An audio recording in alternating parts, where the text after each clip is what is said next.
Keep Right with Ralph K. Ginorio. Iran craves atomic Armageddon. Iran was central in my own political awakening. While I recall earlier events, back at least to the 1972 presidential election, my memories up to the signing of the 1978 Camp David Accords was spotty. However, after this, in 1979, I became emotionally involved in news events for the very first time. I read the Meriden, Connecticut Morning Record and Journal's newspapers, front page, and editorial section every weekday with my breakfast. Like most Americans, I was aghast at the ABC nightly news beginning with day whatever of America held hostage. Along with the 1979 Soviet invasion of Afghanistan, the Iran hostage crisis awakened me to the urgencies of a wider reality. My family had stoked my interest in history, and so I knew even then about our struggles as a nation in the Revolution, the Civil War, the westward expansion, World War I, World War II, and in Korea and Vietnam.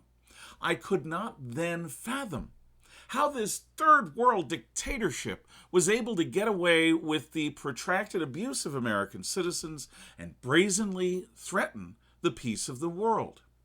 Now, I have since studied the West's withdrawal from the world, its decolonization, the rise of Islamic nationalism, the effects of the left's actions against the Vietnam War, and many of the other trends that makes Carter's ineffectiveness explicable. However, I maintain my conviction from back then that such appeasement is deadly.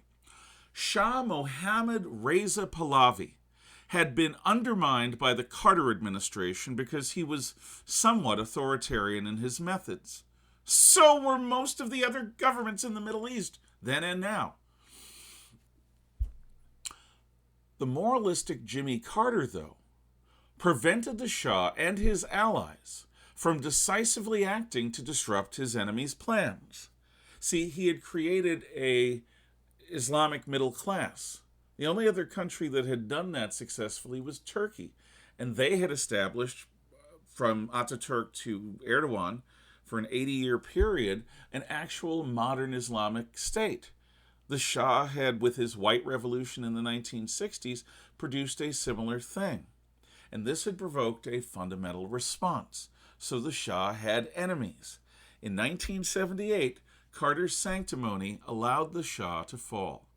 The Pahlavi dynasty was replaced by the world's first totalitarian Islamist regime.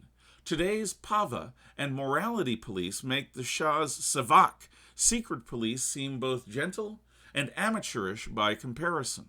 As in Russia, China, Cuba, Vietnam, Cambodia, Kampuchea, Rhodesia, Zimbabwe, and Nicaragua, a somewhat thuggish ancien regime was replaced by a much more efficient revolutionary brutality.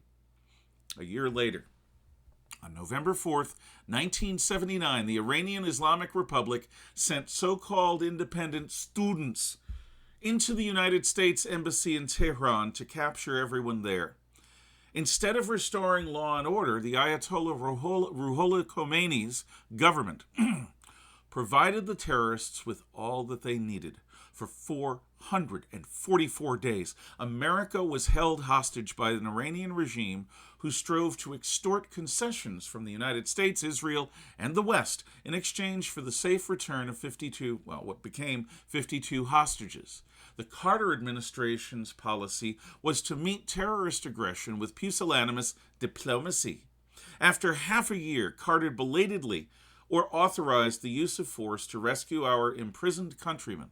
A humiliating debacle at Desert One resulted, where U.S. helicopters and planes collided, killing several servicemen and giving away any surprise.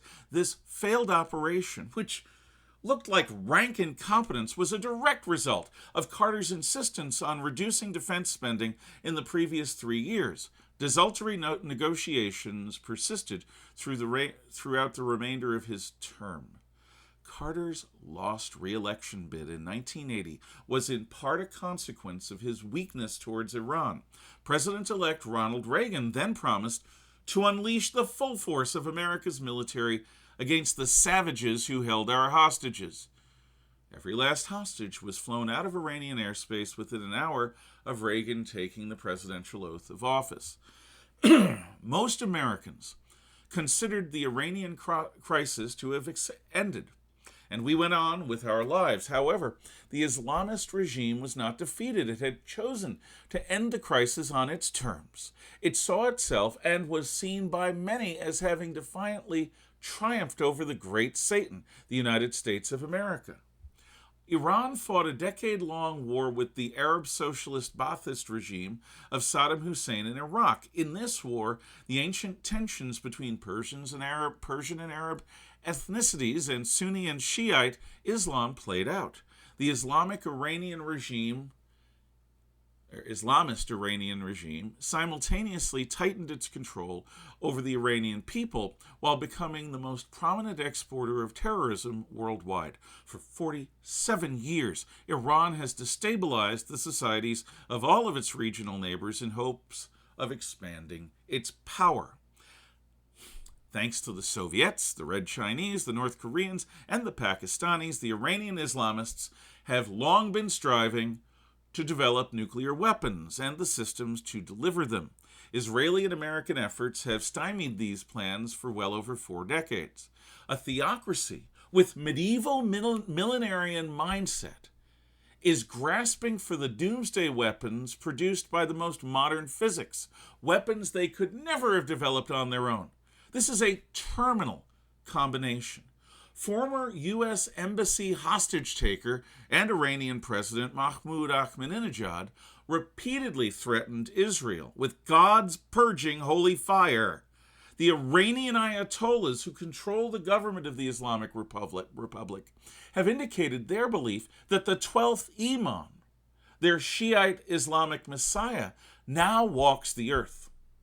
Their eagerness to burn away the current world in a day of Hak, Judgment Day, renders the Iranian regime uniquely unsuited to possess nuclear weapons.